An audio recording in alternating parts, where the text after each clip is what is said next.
We're sheep. We cannot survive without a shepherd. The Lord is our shepherd.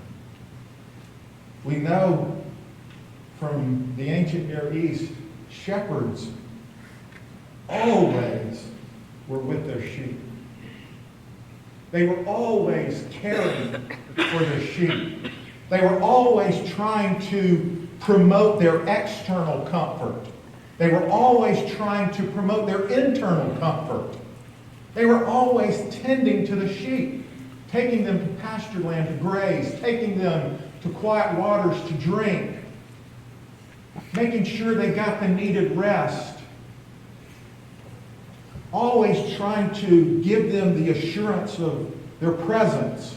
In fact, we know of sheep that they will not lie down and rest if they feel the least bit agitated, if they feel the least bit insecure. Oftentimes shepherds would have to get down on their knees and grab the ears of the sheep and look them in the eyes and reassure them of his presence. And only then would the agitation and nervousness subside enough so that they could lay down and rest. Shepherds were always taking a mixture of olive oil and spices and applying it to the scrapes of the sheep, or insect bites that would plague the sheep. They were always treating the sheep for parasites to relieve any internal discomfort. The sheep were inseparable from their shepherd. This picture, if you will let it sink in this morning, is filled with unbelievable hope, deep assurance. It pictures the most intimate of relationships. God is our shepherd. Which means, as I quoted Psalm 23, He is always guiding us.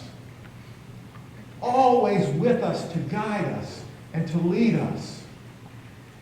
He is always providing for us, meeting our basic needs, green pastures, quiet waters.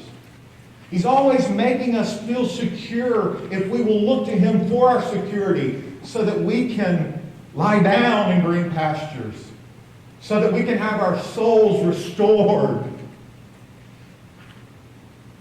He is always protecting us with His staff and His rod in dangerous times, in unsettling times. This picture of God being your shepherd is intended to address your fears. What are you stressing over? What are you worrying about? What are you anxious about this morning? What are you afraid of? Hold that in your mind for a moment. It could be your children, it could be a job, it could be finances, it could be your health, it could be a number of things. It's causing your mind to obsess. Hold that in your mind and take it to this picture that God is your shepherd. You are His valued sheep. That is not the only picture we get in Psalm 23. In verse 5, the metaphor changes. No longer is God describing Himself as a shepherd and describing us as His sheep, as beautiful of a picture as that is. Now, we see a completely different metaphor being used. David writes, "You prepare a table before me in the presence of my enemies. You anoint my head with oil, my cup overflows." The image here is God is a very wealthy, generous host, and He has invited us into His tent. No longer are we sheep having our basic needs met. Now, we are guests inside of a royal home. And we are being treated with extravagance and abundance. The cup running over was a goblet full of wine. There was so much wine in this wealthy person's house, he could afford to just spill it over the brim. But that's not all that's being served in this banquet. There's delectable meats. There's fine grains. It's a picture of abundance. It's a picture of extravagance. And all of this is happening in the presence of our enemies. They are there, but they're looking on helplessly. They can't get to us.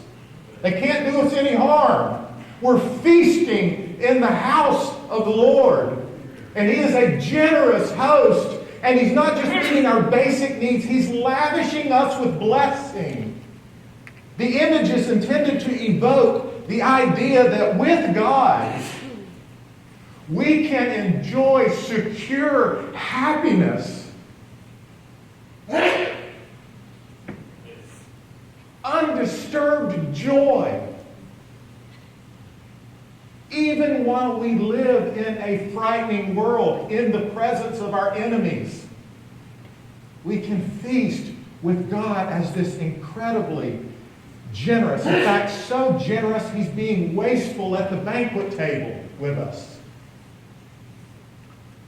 Do you think God is going to dole out His care of you in these miserly, meager, minimalistic ways? Absolutely not. When it comes to your care, God is saying, I will spare nothing. Absolutely nothing. In fact, I will be wasteful. I'll treat you so generously. But then there's a third picture here. Not only is God the shepherd and we are the sheep, not only is God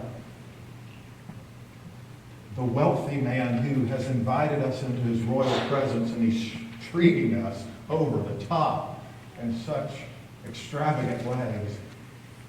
But the picture here is God is like a police officer. Think about this image. He says, surely goodness and love will follow me all the days of my life. It's unfortunate that all English translations translate this word follow. It's the Hebrew word radak. It doesn't mean to follow.